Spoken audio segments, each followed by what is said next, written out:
Thinking about how you could manage your own financial problems will definitely take more than just reading any other book about business and finance. So, you also need to learn about how you could apply each of the practical financial tips and other lessons about money that you've learned from books to real world scenarios.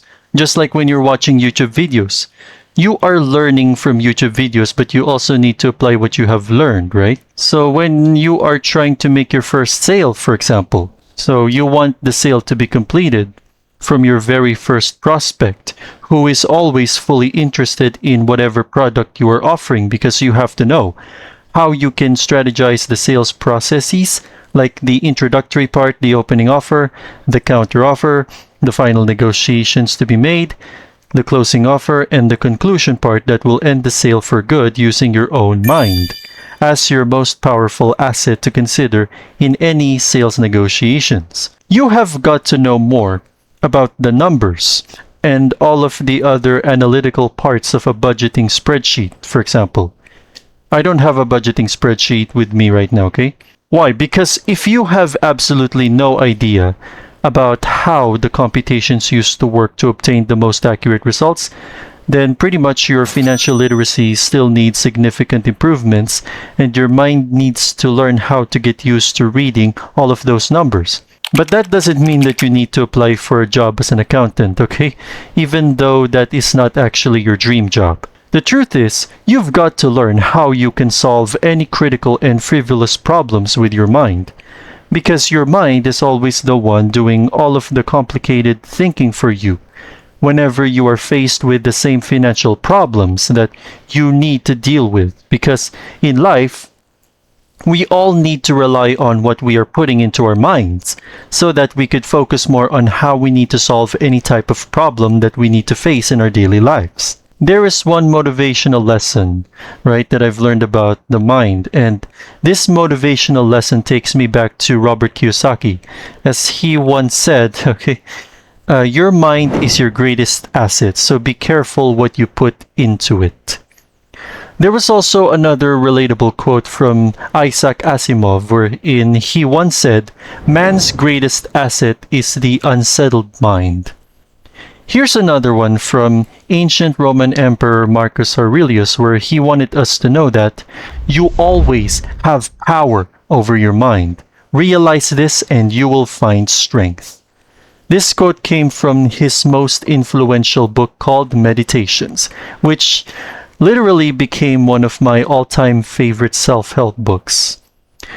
What I've learned about being a Stoic from the principles of Stoicism and also from this book right here is that you need to have a calm, intelligent, and rational mind. You need to be open to changes. Your mind should definitely be open to any type of change that will occur in your life.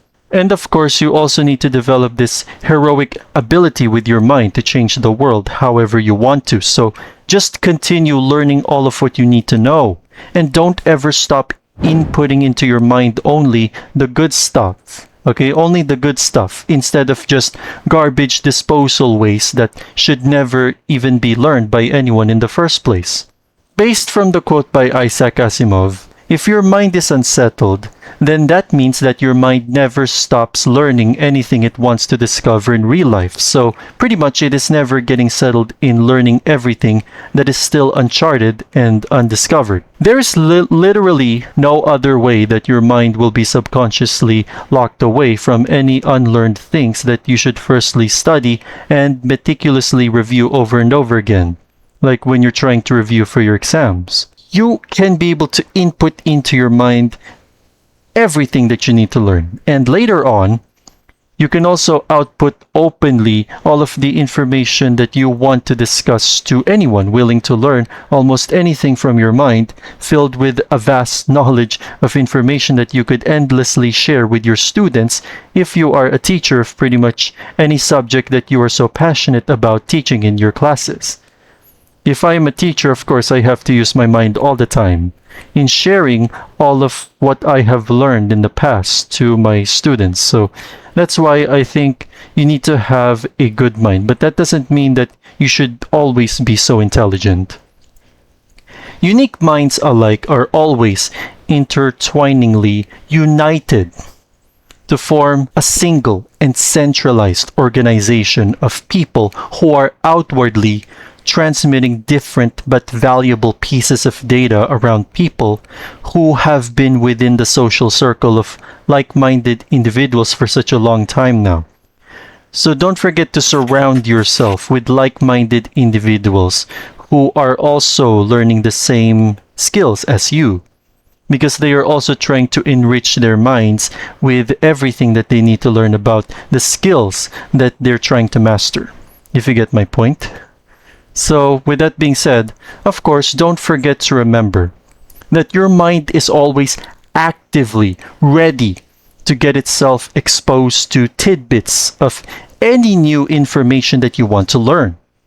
And if your mind is now powered up and hyper-fueled to become your greatest asset, well, I just hope that you will be able to treat your mind as your greatest asset, because sometimes we always think that money is the greatest asset in the world, but no. I mean, just because we have more money doesn't mean we are able to utilize our minds effectively just to get that kind of money, okay? So, we all have minds, right? We all need to better utilize our minds to make a big change in this world. If you are now ready to take on difficult challenges with your mind as your greatest asset, then be sure to like the video. Subscribe to my channel as well if you do agree with me so far in this one.